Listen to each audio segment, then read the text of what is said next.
Ләкин археологлар алар теләсә нинди табигать торышында да эшләргә тиештер дип беләм мин. Чөнки сез шундый язмыш сайлаган. Менә мине кызыксындыра, сез бала чактан ук археолог булырга теләдегезме? Беренчедән исәнмесез, рәхмәт чакыруыгызга.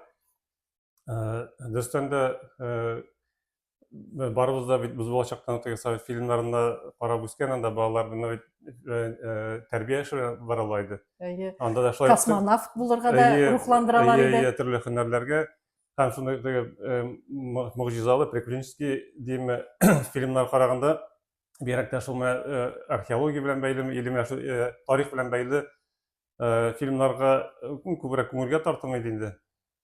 Һәм мәктәптә укып бетергәч, мин Татар дәүләт гуманитар институтына укырга кердем.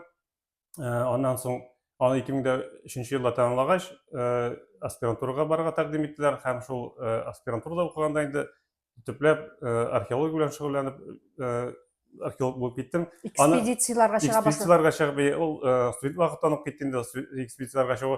Тагын да әйтәсем килә,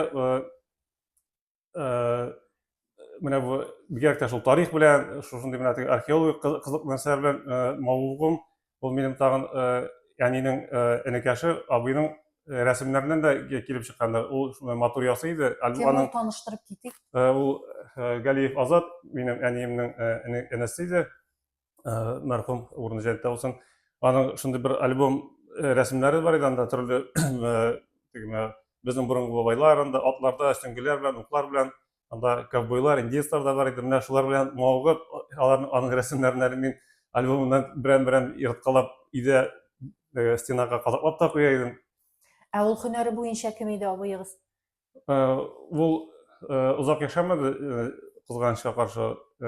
Тиздән яшьтән ук китте. Ул монда энергетик университетында укыган иде. Аннары авылга кайтты. Шул авылда төрле эшләрдә эшләп бирде. Ләкин гомере кыска булды шул. Талантлы иде рәсемгә. Ул яктан ие. Менә үзегез белән таныштыр дигәндә, бәлкем, кайсы яктан сез, кайсы мәктәптә укыдыгыз?